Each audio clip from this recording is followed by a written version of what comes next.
मैं खड़ा हूँ कोलकाता के विक्टोरिया मेमोरियल में। इसके बारे में आपको बता दूं कि विक्टोरिया मेमोरियल का निर्माण लॉर्ड कर्जन ने कराया था क्वीन विक्टोरिया के लिए। और उसके बाद मैं आपको बताऊं कि 1900 के दशक में इसका निर्माण शुरू किया गया था। और 1900 के दशक में जब इसका निर्माण शुरू किया गया तो इसमें करीब उस वक्त 1 करोड़ 5 लाख रुपये लगे थे इसके निर्माण में। 1906 में किंग जॉर्ज फिफ्थ जो कि प्रिंस ऑफ वेल्स थे, उन्होंने इसका फाउंडेशन स्टोन रखा था और 1921 में इसे पब्लिक के लिए खोला गया। ये एक मेमोरियल है और आप कह सकते हैं इसमें एक म्यूज़ियम भी है। और ये कोलकाता का एक दर्शनीय जगह है जहाँ पर जो भी लोग कोलकाता आते हैं यहाँ ज़रूर आते हैं। और सामने जो है मैदान है, वहाँ पर जो है वो बहुत बड़ा मैदान है जहाँ पे लोग खेलते हैं, खेलने की एक्टिविटी होती है। और मैं खड़ा हूँ इस वक्त विक्टोरिया मेमोरियल में। आज का बाबा का ढाबा इसके ठीक सामने से करें। आइए चलते हैं।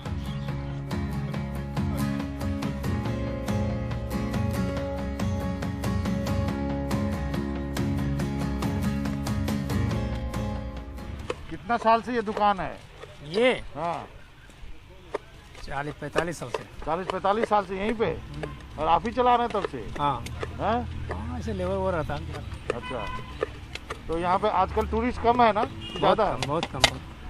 इलेक्शन की वजह से या फिर कोरोना की वजह से? किस वजह से? बहुत कम। चवन्नी भी नहीं है। चवन्नी भी नहीं है।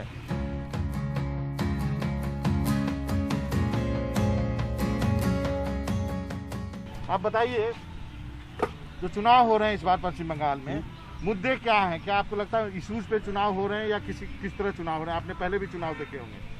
पहले का जो चुनाव होता था और आज का जो चुनाव है उसमें बहुत ही फर्क है। इस बार का जो चुनाव है या टीएमसी और बीजेपी के बीच में डायरेक्टली फाइट है, जो कि पहले ऐसा नहीं देखा गया था। और यहाँ पर जिस मुद्दों को लेकर है, कहीं ना कहीं एक लोगों में एक नया कुछ बदलाव लोग सोचते हैं। कुछ यहाँ पर पहले इंटरव्यू, लेकिन यहाँ पर जिस तरह से काम हो रहे हैं या काम चाहिए था वो स्टैंड हो गया है। तो इसके कारण हो सकता है कि बीजेपी के लोग चाहते होंगे कि यहाँ पर आए नई बदलाव हो, लेकिन लोकल जो यहाँ पर जो इशू हैं उसमें ममता बनर्जी का स्ट्रॉन्ग उनका होल्डिंग है और लोगों के साथ में कनेक्शन उनका ज़्यादा है। पिछला चुनाव इस चुनाव में कितना अंतर है जब सीपीएम होता था, जब बीजेपी नहीं होती थी? देखिए, बीजेपी का वर्चस्व पहले नहीं के बराबर था। बीजेपी का जो वर्चस्व आया है लास्ट, अभी जो इलेक्शन हुए हैं 2 साल पहले, उसके बाद से बीजेपी वर्चस्व में आई है।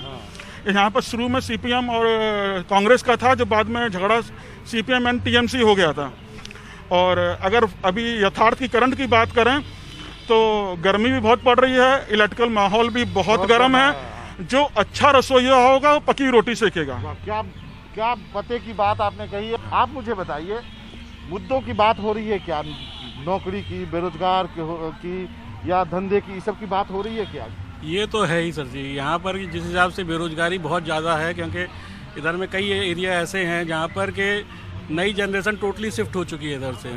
जैसे सॉल्ट लेक वगैरह अगर आप देखिएगा, सिर्फ सीनियर सिटीजन घर में रह गए हैं, तो इसलिए उधर में कुछ एक प्रॉब्लम भी आती है उनको उस हिसाब से। तो ये एक प्रॉब्लम है इधर में, बेरोजगारी एक मेजर प्रॉब्लम है बंगाल की। तो ये बताइए कि जो महिलाएं हैं, बहुत लोगों ने कहा कि चूंकि महिला चीफ मिनिस्टर है इसलिए महिलाओं का समर्थन जो है ममता बनर्जी को होगा, लेकिन वो एक साइलेंट वोटर है।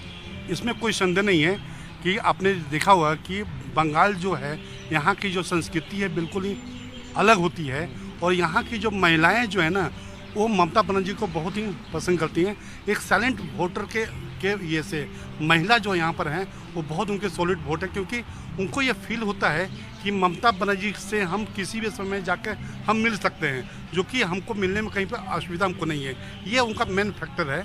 और दूसरा जो चीज़ है कि एक बीजेपी का अपना चेहरा यहाँ पर चीफ मिनिस्टर के रूप में नहीं है, तो लोग सोचते हैं कि यहाँ पर हमारा बीजेपी का जो चीफ मिनिस्टर होगा वो कौन होगा और कैसा होगा। तो ये बहुत इम्पोर्टेंट है। और यहाँ पर जो मुद्दों की जो ये है, एक जो समय था कि इसमें कहीं कोई दो मत है कि ममता बनर्जी इज मैंने स्ट्रीट फाइटर और वो अकेले यहाँ पर लड़ रही हैं, बाकी चीज़ें जो अपनी अपनी जगह पर हैं। लेकिन एक मानना होगा, हार जीत किसका क्या होगा 2 तारीखों पर, लेकिन एक जरूर है कि एक वो महिला जिस तरह से लड़ रही है वो अपने आप में हम सबके लिए मुझे ये बताइए कि क्या यहाँ पे दिक्कत होती है हिंदी स्पीकिंग और बांग्ला स्पीकिंग में, कुछ दिक्कत है? अगर ईमानदारी से बेस की बात करूं तो मैं मैनपुरी उत्तर प्रदेश का मेरा आइडेंटिटी है, लेकिन I am by birth Bengali. मेरा जन्म बंगाल का है और मेरे को आज तक कभी यहाँ पर हिंदी बांग्ला के अंदर में प्रॉब्लम नहीं हुई है। मैं तो बिहार से मैं 71 में बंगाल आ गया था और बंगाल में ही आसनसोल, दुर्गापुर, कलकत्ता में हूँ और आई एंजॉय द ये यहाँ पर बहुत ही माने लोगों का जो संबंध संपर्क है, काफ़ी इज्जत मिलती है और इसमें संस्कृति के लोग, यहाँ लोग लिटरेट पीपल जो है ना, उन लोगों से मिस होने में यहाँ जो उसमें मुझे काफ़ी अच्छा लगता है।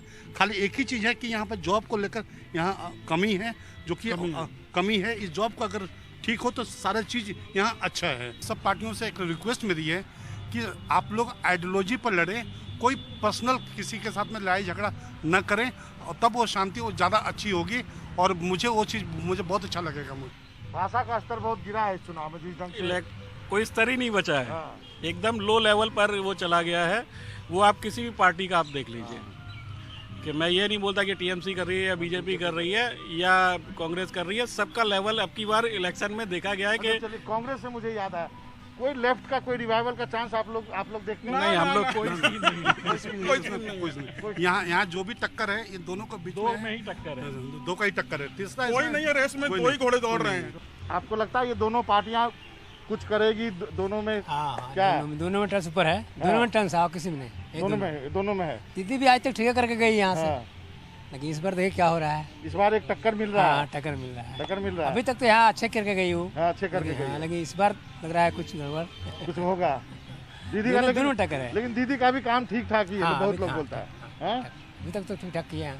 ठीक ठाक किया है। चलिए उम्मीद करते हैं कि ठीक ठाक ही रहेगा सब। हाँ, हाँ। है इलेक्शन जो है हाँ, मारपीट नहीं होना चाहिए। नहीं, नहीं। यही ये दोनों में टक्कर है, बस और कुछ नहीं है, तीसरा कोई नहीं। दोनों में टक्कर है। तो आपने देखा दोनों में टक्कर है यहाँ पे। और आपको बता दूं कि बाबा के ढाबा में आज इतना ही। ये मेरे सामने जो है विक्टोरिया है और ये इस आइकॉनिक बिल्डिंग के सामने हमने कुछ लोगों से बातचीत की, उनकी राय जानी। झालमुड़ी भी खा रहे हैं लोग यहाँ पे और उसके बाद कल कोई नई जगह होगी, नया बाबा का ढाबा होगा और कुछ नई बातें करेंगे राजनीति की। तो विक्टोरिया मेमोरियल के ठीक सामने से कैमरामैन राकेश के साथ मनोजन भारती, एनडीटीवी इंडिया के लिए।